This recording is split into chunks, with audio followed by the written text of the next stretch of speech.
Oh man, what's up, people?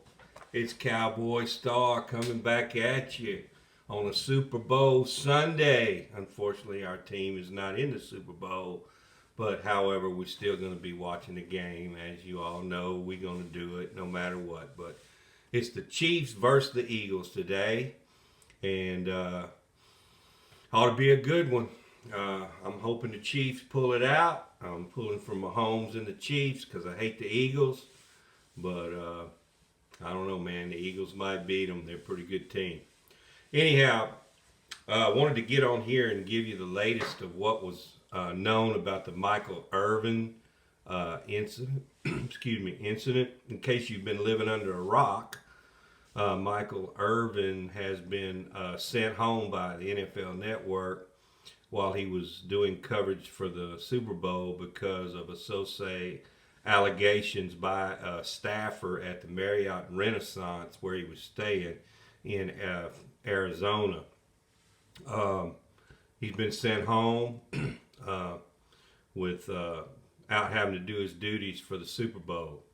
Irvin was on 105.3 The Fan on his regular call. That was a few days back, and it mystified me when he got on there and said to Sean and RJ that they asked him what he was up to over at the Super Bowl coverage and everything, and he said that he was kind of laying low because of this little incident that so say happened at the hotel. He had been out with some friends, had a few drinks that night, came into the hotel lobby, and there were some fans in the bar area that saw him walk in and wanted to do a video with him and take some pictures. Michael said, "Okay, we have to do it outside though." So they walked outside, took a few pictures, and they weren't Cowboy fans. In fact, they were Eagle fans, which is it makes his case even more. And then as soon as they came back in the hotel, this hotel staffer, I guess she worked in the bar, she had on a uniform and everything, she approached Michael Irvin and they had a conversation. Nobody heard the conversation because the people that took the picture with Michael went on back to the bar, but they were watching what was going on and they were witnesses. And they said they saw Michael exchange a conversation with the staffer that lasted no more than 45 seconds to a minute at the most. He shook her hand, turned, and headed toward the elevators.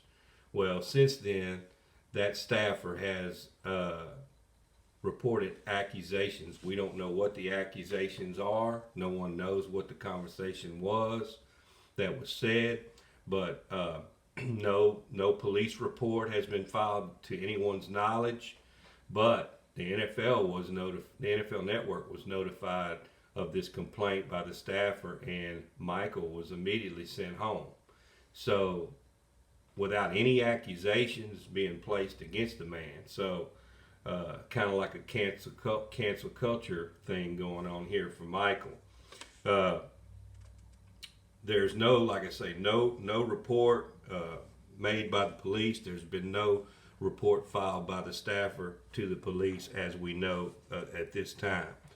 Uh, and the witnesses they said that the alleged victim, like she's not even gone to the police about this.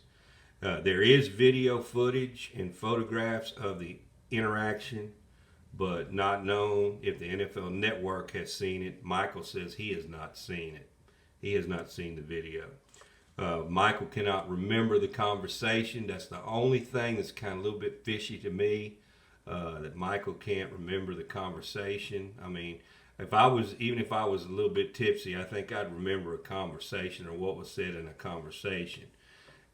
I think where Michael messed up is he should have never ever, when he got on 105.3 The Fan, he never should have brought it up, on that interview.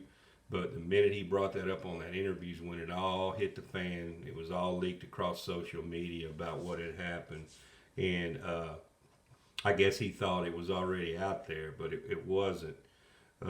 Witnesses say that they weren't Cowboy fans, as I said a while ago, And the conversation only lasted about a minute or less. Irvin shook her hand and then headed to the elevators.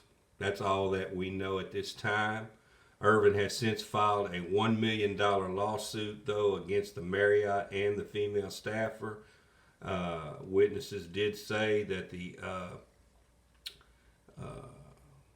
conversation was not heated or awkward in any kind of way that they could see. And we just don't know what was said, and that's the kicker. We don't know what was said. So it's all looking like it's in Michael's favor right now. But until we find out what was said so allegedly in this conversation, we're not going to know who to side with.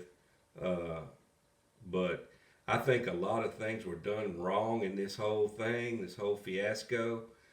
Michael never, like I said, he never should have said anything on radio airwaves about that, and especially that he did not know what was said in the conversation. So, because if that's the case, the girl could just about say he said anything if he can't remember what was said. It's just two mistakes right there that I would have never done if it had been me. But that's Michael Irvin. Sometimes Michael can go on a work trip and have a good time, and this time it just looks like he didn't have such a good time because he was sent back home. First they told him to go change hotels, that he wasn't allowed in Marriott anymore, and he went to another hotel, and then when he got to the other hotel, they then told him he had to go home. So Michael's not too happy about it. He says he didn't do anything wrong. He hasn't been accused of anything. He doesn't know what's going on. I just find it all to be real bizarre. It's kind of sounding to me like something had to be said. I want Michael to be clear to this, but it's just all too weird, that all this came from a 1-minute conversation. So, I'm thinking that maybe they could have had a conversation prior to this. We don't know that, but if it's something bad comes of this, it has to be some other kind of dealings he might have had with that staffer at an earlier time, maybe, and then she come up to him there and as he walked in, and that's what everybody saw. You never know. It could have happened that way. I hope it didn't, but remains to be seen what's going to happen to Michael. I hope he doesn't lose his job over this. I think he's real good at what he does, and everybody likes Michael, but let's hope and pray he did the right thing here and everything works out for him. This game today is kind of got me baffled. I didn't even bet on this game because it's just a toss-up in my estimation. I think the Eagles could be a little bit of an underdog to me because they're all pretty new to the Super Bowl that's on that team, and the Chiefs have been there before, and I think that might play a factor in it. It's all going to come down to who makes the turnovers, just like in any game of two close competitors. It's going to come down to who makes the most turnovers and penalties, and it's also going to come down to luck. Luck has a lot to do with winning a game. You can say what you want to, but luck, if you don't have no luck about anything in the game, if the ball doesn't bounce your way, you're not going to win the game usually. I don't care how good you are. But just wanted to get on and give you my prediction also. My prediction for the game is the Chiefs 24 and the Eagles 21 is my prediction. I think it's going to be a 2 or 3 point difference in this game. Maybe even a 1 point difference. It's going to be a close game. I hope the Eagles lose. Like I said, I hate the Eagles, but they deserve to be there. They were the best team this year in the NFC. Hopefully Dallas can get it straight this year and do some damage and at least get to the championship game next year. With that being said, if anything else breaks on this Michael Irvin case, I'll be sure and get back on here and report it to you guys. Anyway, with that being said, catch you next time. I'm out.